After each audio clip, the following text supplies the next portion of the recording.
Assalamualaikum warahmatullahi wabarakatuh.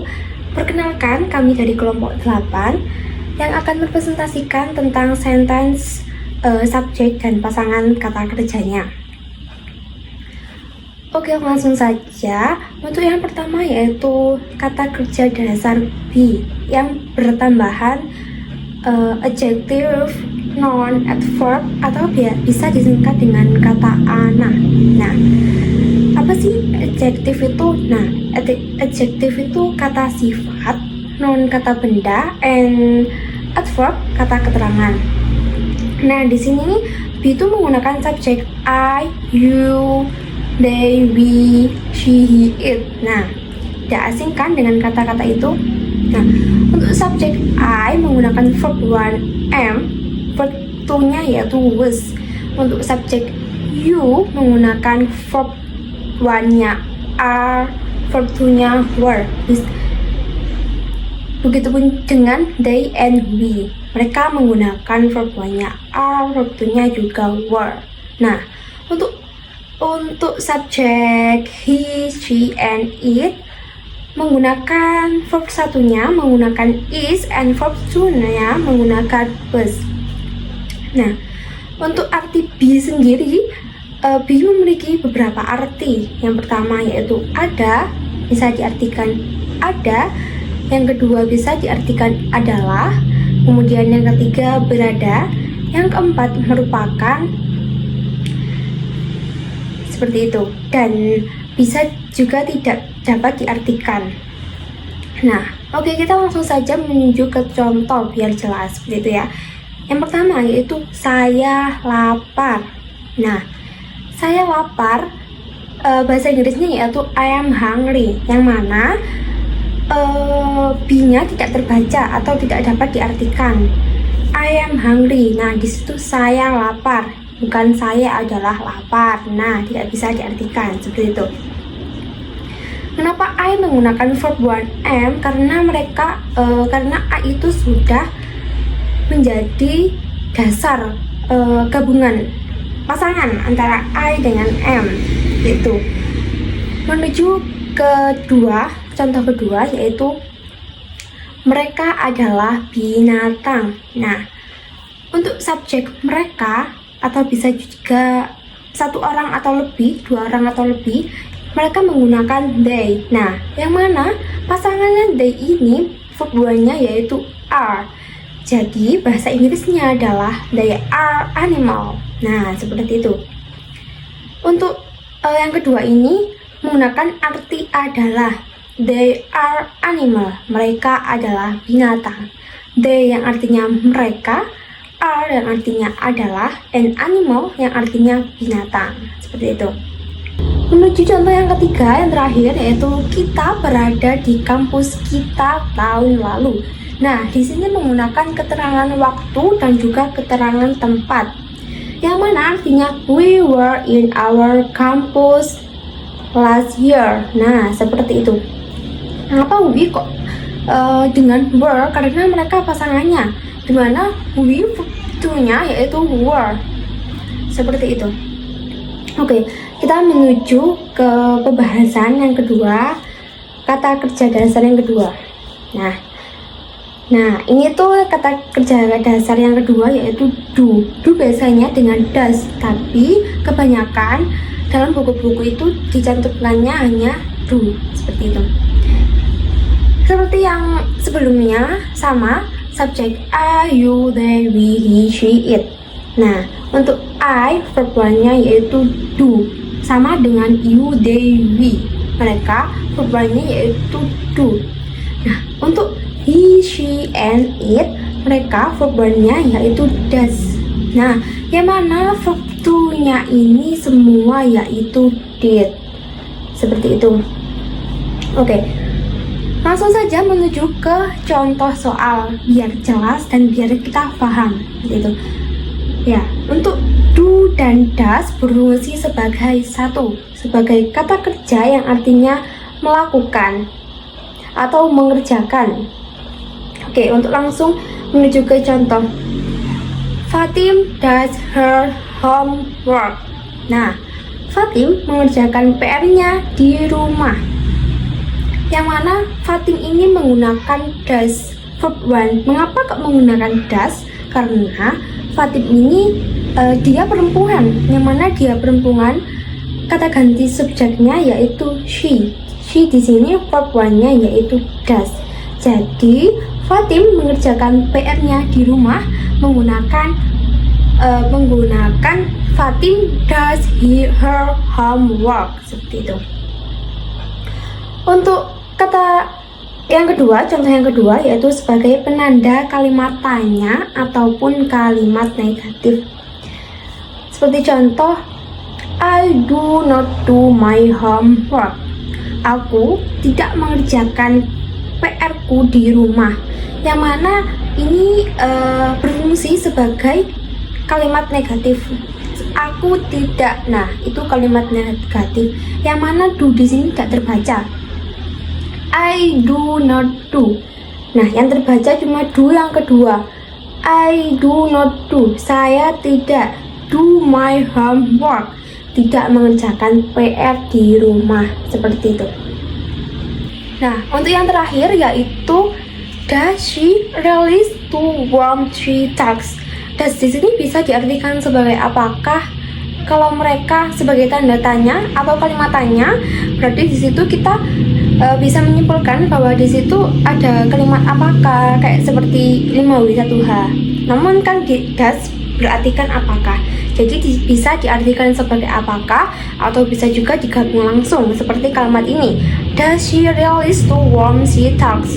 Yang artinya sadarkah dia berbicara dengan siapa, seperti itu.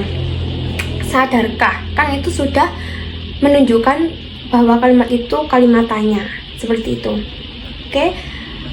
Untuk selanjutnya akan diteruskan oleh teman saya. Oke, assalamualaikum warahmatullahi wabarakatuh. Di sini saya Muhammad Hasan Hidayat dari kelompok 8 akan menjelaskan tentang have atau has. Sebenarnya have dan has ini sama ya, yang mana memiliki arti mempunyai. Yang mana tinggal kita pengaplikasiannya aja bagaimana. Untuk perbedaannya have sama has ini, untuk have itu sebelum dilakukan dan has itu sudah dilakukan. Seperti contoh Fatimah has, untuk has itu untuk apa ya, kayak kata contohnya itu gini, Fatimah memiliki wajah cantik. Lah, memiliki wajah ini masuk ke has gitu. Yang mana Inggrisnya itu Fatimah has beautiful face gitu. Nah, kalau untuk have itu untuk benda. Misalnya I have television, I have laptop dan lain sebagainya gitu. Dan untuk have itu sendiri adalah kata juga sama, artinya itu memiliki, tetapi untuk masa yang lampau, seperti saya memiliki pacar kemarin. I had girlfriend yesterday. Nah, itu yang dinamakan had gitu. Mungkin itu saja dari saya, kurang lebihnya mohon maaf. Wassalamualaikum warahmatullahi wabarakatuh. Materi ini membahas perbedaan antara kalimat dan klausa dalam bahasa Inggris. Kalimat memiliki makna utuh dan struktur yang jelas dengan subjek dan kata kerja. Contohnya, saya sedang makan kue di rumah. Sedangkan klausa membingungkan karena strukturnya tetap. Contohnya, saya sedang makan.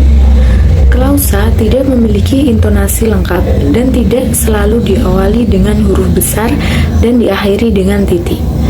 Dalam kalimat dan klausa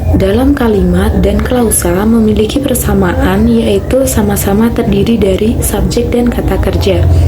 Subjek dan kata kerja ini merupakan syarat minimal suatu kalimat atau klausa. Oke, langsung saja. Di sini saya akan menjelaskan tentang subjek dan verb. Yang mana subjek dan verb ini adalah suatu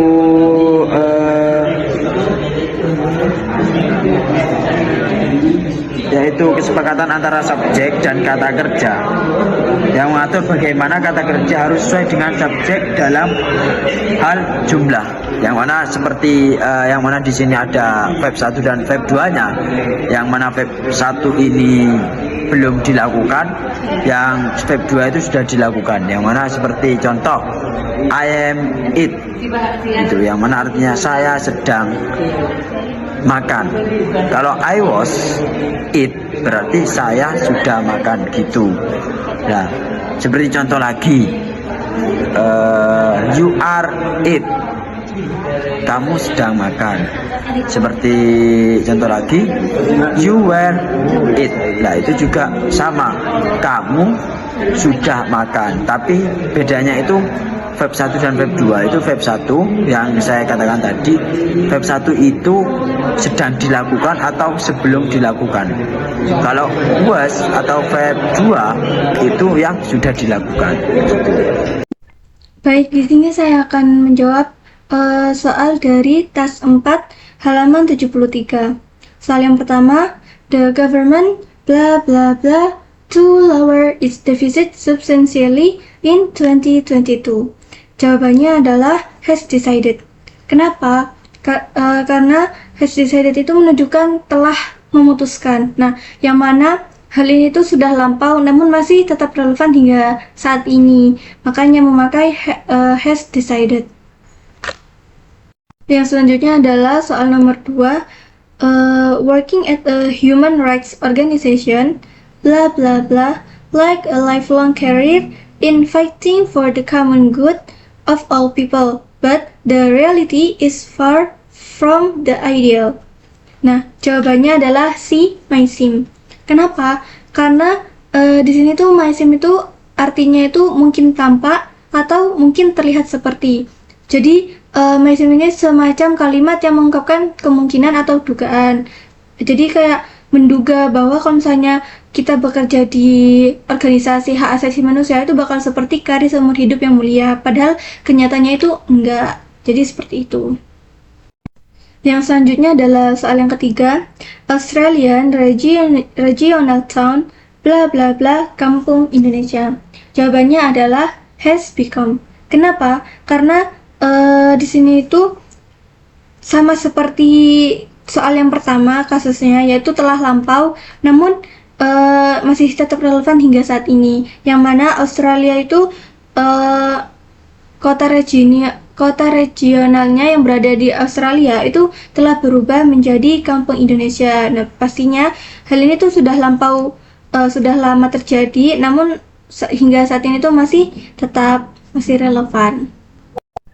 Selanjutnya yang keempat, people blah blah blah mastering Chinese blah blah blah them understand norms, culture, and policies. Jawabannya adalah E, believe will help. Kenapa? Karena di sini itu believe melambangkan kalimat kepercayaan atau keyakinan. Sedangkan untuk yang will help itu lebih ke konsekuensi di masa yang akan mendatang. Jadi itu seperti manusia itu berharap bahwa dengan menguasai bahasa Mandarin itu akan membantu mereka dalam memahami norma, budaya, dan juga aturan di sana. Dan yang terakhir, nomor 5, some people blah blah blah listening to music while working. Nah, jawabannya adalah E, like. Kenapa? Karena di sini tuh lebih bersifat kesukaan yang bersifat umum. Like kan artinya menyukai. Jadi seseorang menyukai untuk mendengarkan musik ketika bekerja. Jadi itu menunjukkan sebuah kesukaan seseorang terhadap sesuatu yang sederhana. Baik, mungkin itu saja yang bisa saya sampaikan.